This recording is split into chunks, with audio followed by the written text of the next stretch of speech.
निधी बळवंत मगदूम. मी आज तुम्हाला एक कविता सादर करून दाखवणार आहे.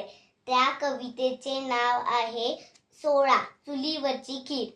चुलीवरची खीर एकदा पुरीला हसली, कढईतली पुरी मग गुडफटून बसली.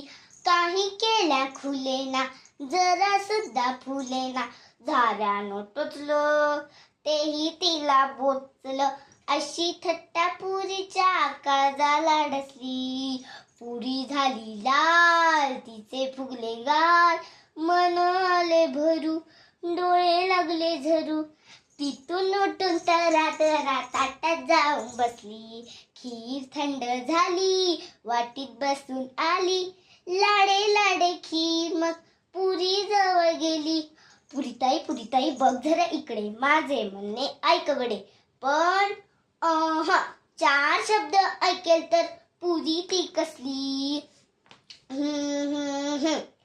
चुलीवरची खीर एकदा पुरीला हसली, कढईतली पुरी मग गुरफटून बसली. तिकडून ताई आली, तिने युक्ती केली. खिरीची आणि पुरीची खूप गट्टी झाली.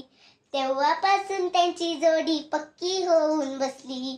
कढईतली पुरी मग कधी नाही रुसली. धन्यवाद.